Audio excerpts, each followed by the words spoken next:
Shalom, Tuhan memberkati. Di mana Yesus? Dia ada di depan kita. Dia ada di samping kita. Dia ada di dalam hati kita. Yang selalu memberikan jawaban. Terima kasih Tuhan. Kita mau siapkan hati kita untuk dapat menerima firman Tuhan. Kami perlu Kau Tuhan. Kami perlu keajaiban-Mu dalam kehidupan kami. Hanya Kau yang kami butuhkan Tuhan. Terima kasih Yesus.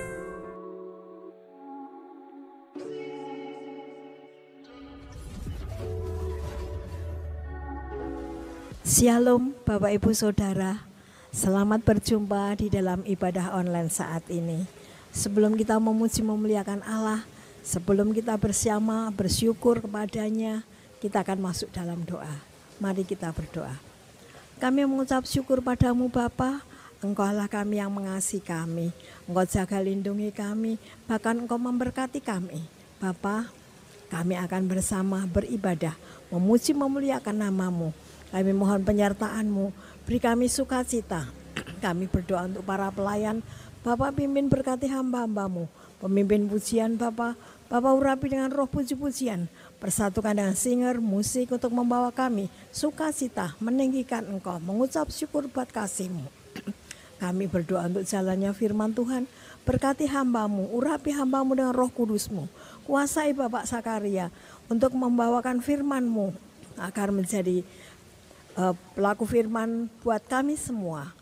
Jalannya ibadah Bapak kami serahkan ke dalam tangan-Mu. Kami mohon pimpinan-Mu dari awal pertengahan sampai akhir. Kami mohon Bapak yang pimpin, Bapak yang berkati. Dalam nama Yesus kami berdoa bersyukur. Amin. Bersyukur kita memiliki Bapak yang luar biasa. Bapak yang rela mengorbankan nyawanya untuk kita semua. Betapa besar kasih-Mu Tuhan dalam kehidupan kami. Selayaknya kami bersyukur kepadamu Yesus. Untuk segala kasih yang luar biasa Tuhan. Untuk segala pengorbanan-Mu terhadap hidup kami Yesus. Syukur Tuhan. Kau sungguh baik dalam hidup kami Tuhan. Syukur Yesus. Syukur Tuhan.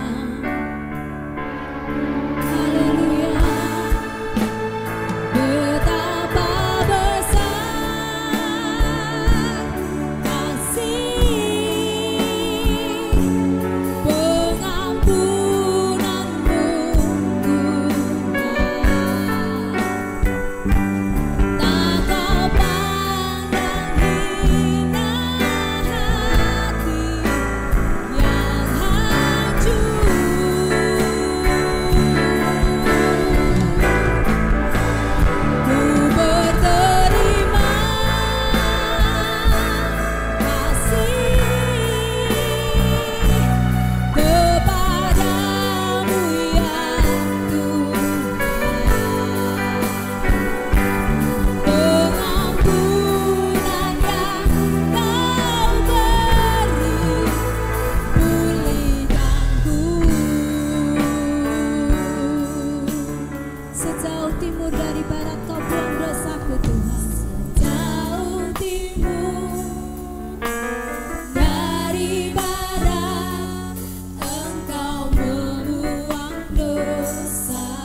baik dalam hidup kami Tuhan.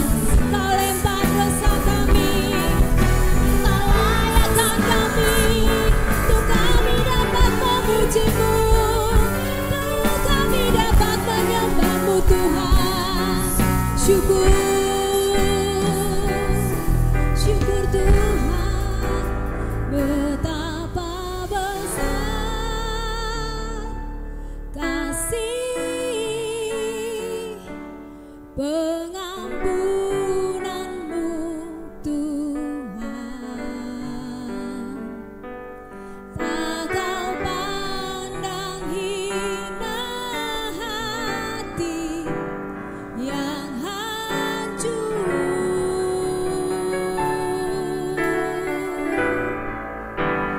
Ku berterima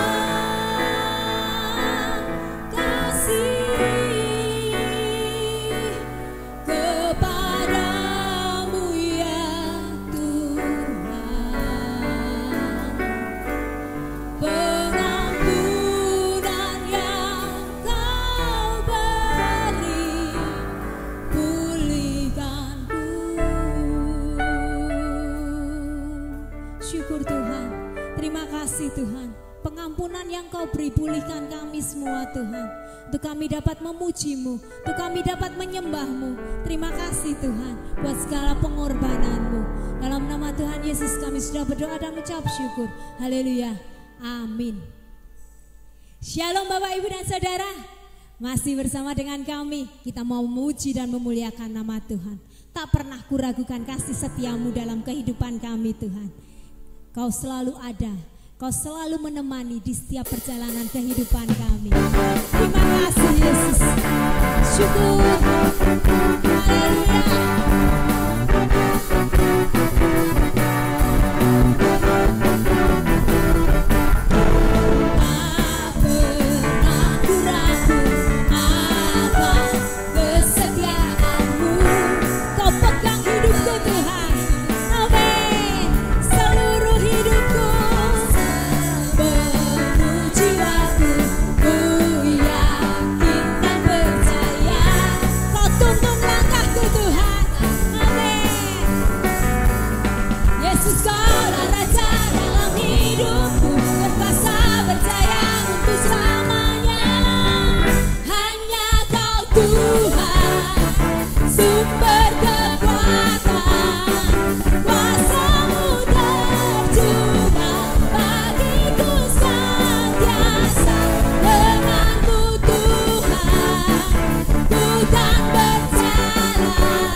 Mari kamu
Kami perlu Kau Tuhan. Kami perlu keajaiban-Mu dalam kehidupan kami. Hanya Kau yang kami butuhkan Tuhan.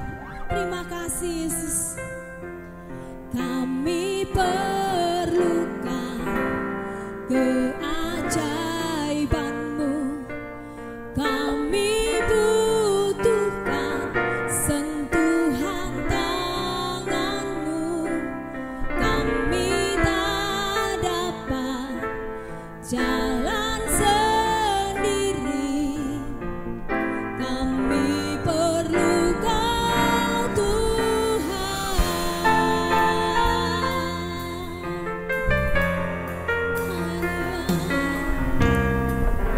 Kemanakah kami mencari kasih sejati? Kemanakah kami berseru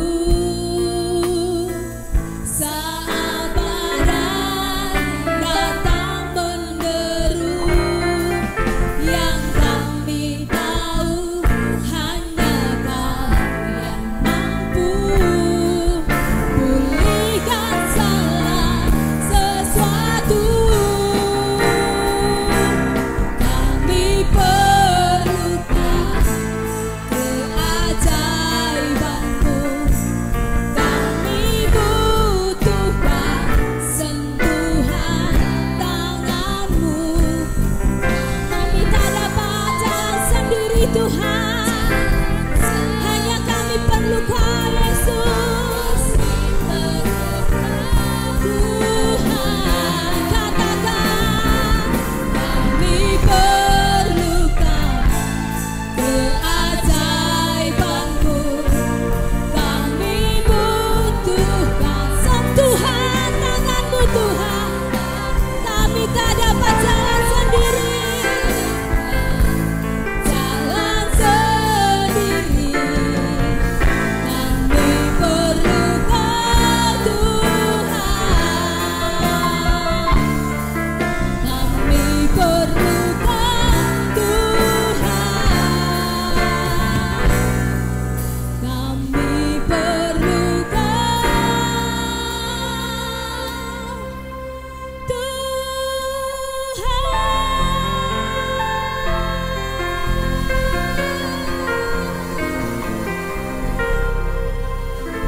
Shalom Bapak-bapak, Ibu-ibu, Jemaat GBS Haleluya Palur, serta sahabat-sahabat ibadah online dimanapun berada, baik yang ada di dalam negeri maupun yang ada di luar negeri. Mari kita berdoa. Bapa, kami mengucap syukur. Kami ingin menikmati berkat firman-Mu. Maka Tuhan, hati kami telah kami buka. Biar kuasa Roh Kudus mengajar kepada kami ayat demi ayat, hingga kami dapat menikmati berkat-Mu yang luar biasa ini. Terima kasih Bapa, dalam nama Yesus kami telah berdoa dan mengucap syukur. Yang percaya katakan amin. Kematian Yesus sangat mengguncang kehidupan para murid-Nya. Sehingga sukacita, kebanggaan, bahkan kepercayaannya kepada Yesus runtuh, hilang total. Mereka takut dan mereka bersembunyi di satu tempat. Kebangkitan Yesus belum juga mencerahkan kehidupan para murid. Mengapa? Karena para murid belum mengerti isi kitab suci. Saya ulang. Karena para murid belum mengerti isi kitab suci. Jadi percuma kekristenan kita. Percuma ibadah kita. Percuma kita membaca kitab suci.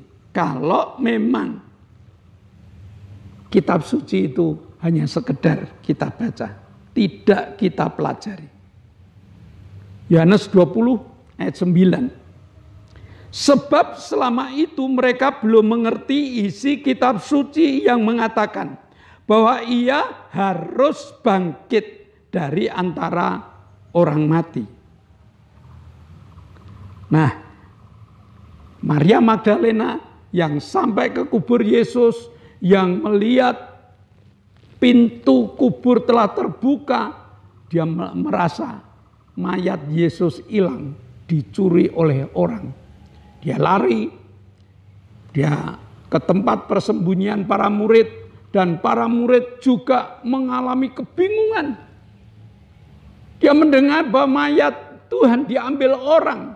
Petrus, seorang yang gagah berani, Yohanes, murid yang sangat dekat dengan Tuhan, dia lari ke kubur Yesus. Apa yang terjadi di sana? Kedua murid ini tidak menemui mayat Yesus di sana. Dia hanya menemukan kain pelu yang sudah tergulung, dia hanya menemukan kain kafan yang sudah terlipat rapi. Dan dia balik ke tempat persembunyiannya. Nah, ini harus menjadi pelajaran bagi kita. Kalau kita tidak ketemu Yesus, ya percuma. Jadi kita ibadah, ya harus ketemu Yesus. Kita berdoa, ya harus ketemu Yesus. Harusnya seperti itu. Nah, hanya karena belum mengerti isi kitab suci, semua yang dikerjakan sia-sia. Yohanes pasal 20 ayat 19 sampai 22. Ketika hari sudah malam, pada hari pertama minggu itu berkumpullah murid-murid Yesus di suatu tempat dengan pintu-pintu yang terkunci karena mereka takut kepada orang-orang Yahudi. Pada waktu itu datanglah Yesus dan berdiri di tengah-tengah mereka dan berkata, "Damai sejahtera bagi kamu." Dan sesudah berkata demikian, ia menunjukkan tangannya dan lambungnya kepada mereka. Murid-murid itu bersuka cita ketika mereka melihat Tuhan. Maka kata Yesus sekali lagi, "Damai sejahtera bagi kamu. Sama seperti Bapa mengutus aku, demikian juga sekarang aku mengutus kamu." Dan sesudah berkata demikian, ia menghembusi mereka dan berkata, "Terimalah Roh Kudus."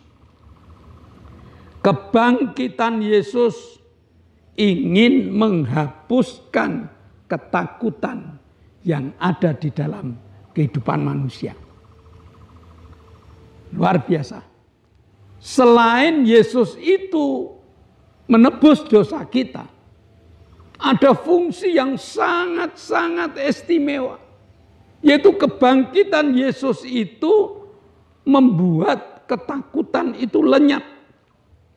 Bahkan dengan bangkitnya Yesus, Yesus mulai membagi-bagikan damai sejahtera bagi kamu.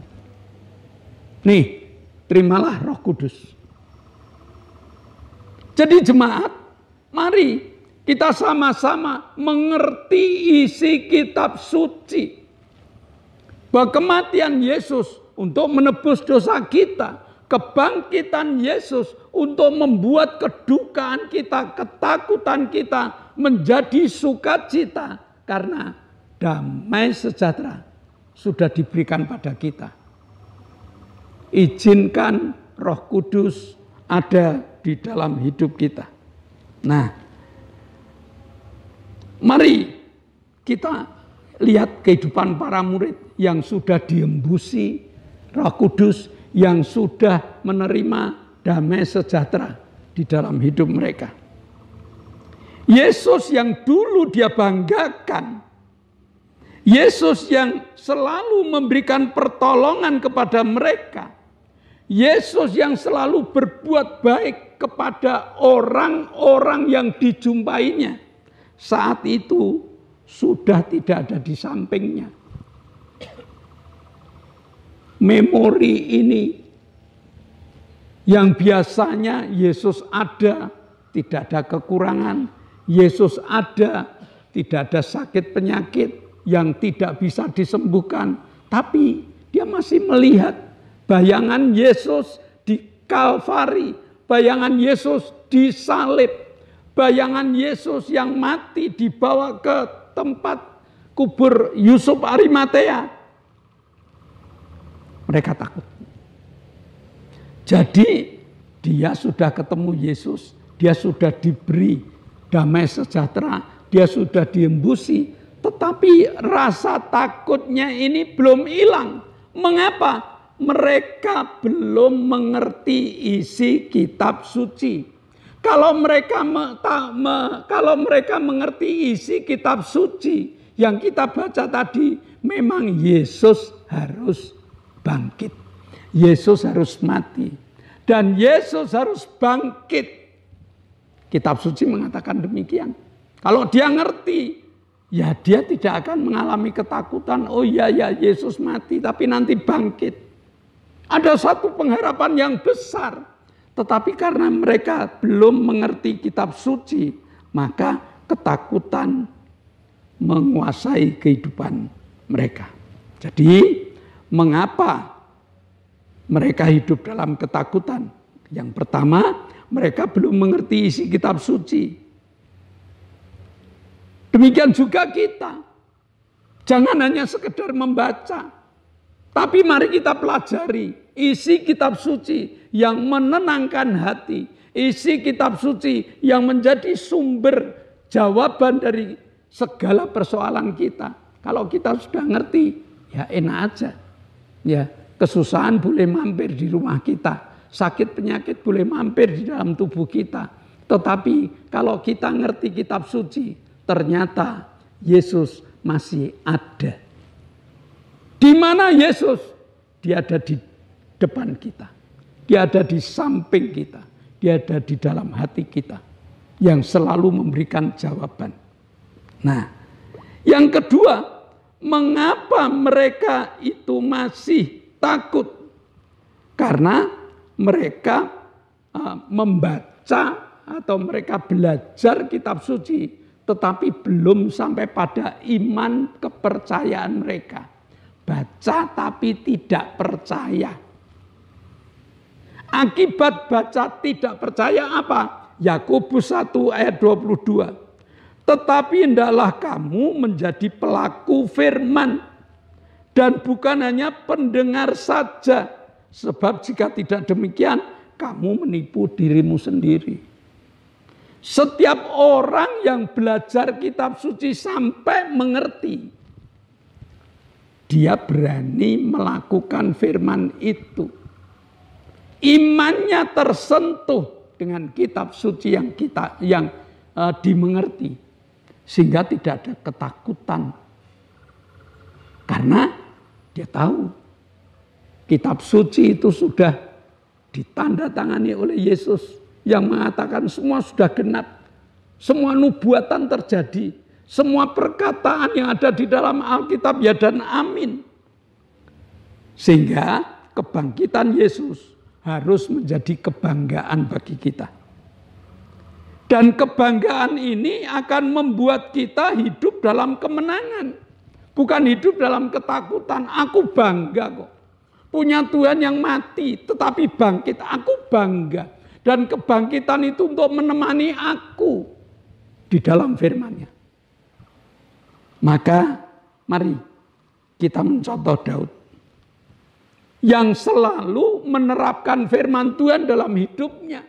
Daud dapat menulis Mazmur 119 ayat 105 yang mengatakan, firman-Mu pelita bagi kakiku, suluh bagi jalanku. Selama aku berjalan bersama dengan firman Tuhan, tidak ada kegelapan yang bisa mengusik aku. Karena aku punya pelita, karena aku punya suluh di dalam perjalanan hidupku. Daud berani melawan Goliat dan mengatakan, aku datang kepadamu. Bukan dengan tombak, bukan dengan pedang, tetapi dengan nama Tuhan. Apa yang ditakutkan Daud? Dia punya firman Tuhan. Dan dia bawa firman Tuhan itu di dalam peperangan Daud melawan Goliat. Apa hasilnya? Goliat jatuh dan mati. Bagaimana dengan Bapak Ibu? Kenapa ketakutan seringkali mengusik kita? Kenapa kebimbangan seringkali ada dalam hidup kita? Karena kita belum mengerti isi kitab suci. Kalau kita mengerti isi kitab suci, semuanya beres. Karena Tuhanku bangkit. Amin. Mari kita berdoa. Bapa, kami mengucap syukur. Kau Allah yang telah memberi kesempatan pada kami, agar kami dapat mengerti kitab suci-Mu yang Kau berikan kepada kami merupakan jawaban-jawaban dari setiap persoalan hidup kami, menjadi jawaban-jawaban dari setiap ketidakmampuan kami. Terima kasih Bapa, Engkau telah mengajar kami supaya kami mengerti kitab suci. Dalam nama Yesus kami telah berdoa dan mengucap syukur. Yang percaya katakan amin. Nah, shalom Bapak Ibu, kita telah mengakhiri ibadah kita. Namun sebelum kita berpisah satu dengan yang lain, masih ada beberapa pengumuman. Yang pertama, di zaman new normal ini masih bijaksana kalau kita memakai masker pada kerumunan-kerumunan banyak orang. Yang kedua, GBIS Haleluya Palur sudah mengadakan ibadah on-site, ibadah tatap muka. Dengan jadwal Minggu jam 7 pagi, ibadah anak-anak sekolah minggu. Jam 9 ibadah raya, selesai ibadah raya ada ibadah kaum muda. Yang kedua, tiap Selasa jam 6 sore ada ibadah pendalaman Alkitab. Dan Jumat jam 6 sore ada 2 kegiatan. Satu Permata, persekutuan rumah tangga. Yang satu ibadah cabang GBIS Haleluya Palur yang ada di Perumnas. Lalu bagi Bapak Ibu yang belum mengikuti kegiatan, harap segera mendaftarkan diri pada yang bertanggung jawab. Nah, itulah pengumuman yang ada dari GBIS Haleluya Palur. Mari kita bersama-sama mengakhiri ibadah kita. Kami bersyukur padamu Tuhan buat kasih-Mu. Engkau telah pimpin kami untuk beribadah, memuji memuliakan nama-Mu, belajar firman-Mu. Sekarang Bapa, kami akan berdoa untuk pemimpin-pemimpin negara kami. Kami berdoa untuk Bapak Presiden Joko Widodo. Berkati beliau Tuhan dengan hikmat yang dari surga. Pimpin di tiap langkahnya, di tiap pekerjaan yang Kau akan pimpin berkati. Kami berdoa untuk para menteri, berkati beliau untuk menunaikan tugas-tugas hari ini dengan baik. Kami juga berdoa untuk gubernur, wali kota, bupati, camat, lurah, RW, RT. Berkati beliau untuk melaksanakan segala instruksi dari Presiden. TNI, Polri, berkati Tuhan untuk menjaga keamanan negara kami. Kami menyerahkan seluruh hidup kami ke dalam tangan-Mu. Engkau akan pimpin style langkah-langkah kami. Dalam nama Yesus kami berdoa bersyukur. Bapa, kami mengucap syukur saat ini Engkau telah memberkati kami dengan firman yang dapat kami terapkan dalam hidup kami. Dan sebelum kami berpisah satu dengan yang lain, kami masih satukan iman.